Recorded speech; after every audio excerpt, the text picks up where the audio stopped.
శాసనసభ సమావేశాలు, మండలి సమావేశాలు జరుగుతున్నాయి. అయితే మండలి సమావేశాలు చాలా వాడివేడిగా జరుగుతున్నాయి. ఎందుకంటే శాసనసభలో ఎలాగే ప్రతిపక్షం లేదు కాబట్టి ప్రశాంతంగా జరుగుతున్నాయి. డిఎస్సి మీద చర్చకు పట్టుబడుతుంది ప్రతిపక్షం, దానికి అంగీకరించట్లేదు. ఈ సందర్భంగా మండలిలో జరిగిన వార్ ఒకసారి విందాం.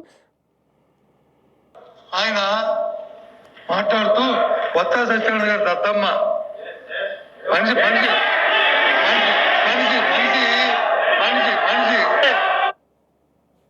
ఈ 2 సంవత్సరాల్లో వ్యవసాయ అనుబంధ రంగాలు ఏ శాఖైనా మీ పాలన నా పాలన చర్చించడానికి ఎన్ని రోజులైనా సిద్ధంగా ఉన్నాం.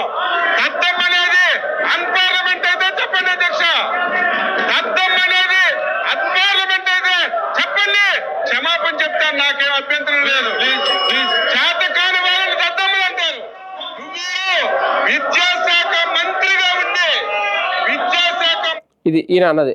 ఓకే, మండలిలో ఇక్కడ చాలా క్లియర్గా సభలో ఏం జరిగింది అంటే, బొత్స సత్యనారాయణ గారిని దద్దమ్మల మీరు విద్యాశాఖ మంత్రిగా ఉన్నారు కాబట్టి అప్పట్లో డిఎస్సి వేయలేకపోయారు, మీ ముఖ్యమంత్రితో చెప్పి డిఎస్సి వేయించలేకపోయావు కాబట్టి చేతకాని దద్దమ్మ నువ్వు అని అన్నాను. దద్దమ్మ అంటే తప్పే ఉంది అనేది అచ్చెన్నాయుడు గారు చెప్పిన మాట. అయితే దానికి ఆయన పాపం ఆవేశం, కాస్తంత కోపం వచ్చింది బొత్స సత్యనారాయణ గారికి. ఓకే, దద్దమ్మ అనే పదం మీద ఆయన రియాక్ట్ అవ్వాల్సిన విధంగా రియాక్ట్ అయ్యారా లేదంటే ఆయనకు నచ్చినట్టు రియాక్ట్ అయ్యారు కాబట్టి ఓకే. కాకపోతే అక్కడ చేతకాని వాళ్ళు దద్దమ్మలో అని పిలవాలి అని అనుకుంటే మరి 1500 రూపాయలు మహిళలకు ఇస్తాను అని చెప్పి ఇవ్వలేదు. ఇప్పుడు మరి చేతకాని వాళ్ళ ఇవ్వలేని వాళ్ళని ఇప్పుడు వాళ్ళు వైసీపీ వాళ్ళు వీళ్ళని దద్దమ్మలని పిలచ్చా? నిరుద్యోగ భృతి ఇస్తాం 3000 అన్నారు, ఇవ్వలేదు కాబట్టి వాళ్ళని దద్దమ్మలని పిలచ్చా? ఎన్ని పథకాలు ఇప్పుడు కంటిన్యూ చేస్తున్నారు, ఎన్ని పథకాలు పక్కన పెట్టేశారు, ఏది చేయకపోయినా దద్దమ్మలని పిలచ్చా? ఒక్కొక్కసారి ఒక్కొక్క ప్రభుత్వం కొన్ని చేస్తుంది, కొన్ని చేయలేకపోతుంది. ఓకే, డిఎస్సి వేయకపోవడం, మెగా డిఎస్సి వేయకపోవడం తప్పే, జగన్మోహన్ రెడ్డి గారు చేసిన తప్పే కాదని అనట్లేదు.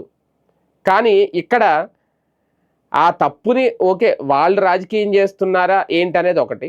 అదే నేపథ్యంలో అనవసరంగా బొత్స సత్యనారాయణ దద్దమ్మను, ఇంకొకళ్ళని దద్దమ్మను అంటే ఈ ర్యాగింగ్ ఇలా మాట్లాడి చర్చ జరగకుండా రచ్చ చేస్తారు, దాడి చేస్తారనే కదా అసెంబ్లీలోకి రానంటున్నాడు ఆయన వైఎస్ జగన్మోహన్ రెడ్డి.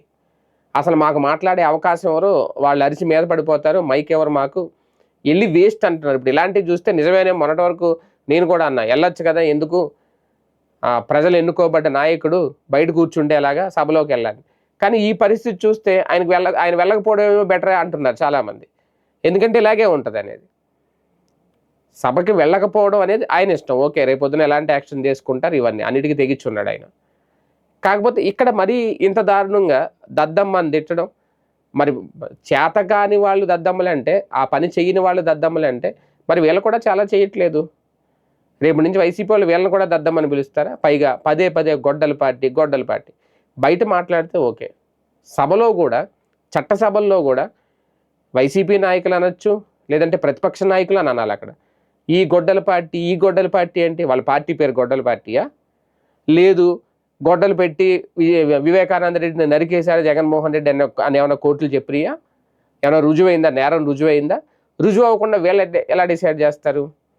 అంటే దీని మీద అటాక్ చేయడంలో కూడా వైసీపీ ఫెయిల్ అవుతుంది. అంటే ఒక రకంగా వైసీపీ అధికారం చేయడం చేత కాలేదు, ప్రతిపక్షంలో కొనసాగడం కూడా చేత కాలేదు, ఇప్పుడు కొనసాగడం కూడా చేత కావట్లా.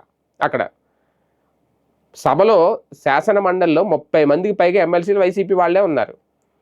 ఆ 30 మందిని కంట్రోల్ చేయగలిగేలాగా మాట్లాడుతున్నారు అంటే అధికార పక్షం, వీళ్ళు ఎంత వీక్గా ఉన్నారో ఇక్కడ అర్థమవుతుంది.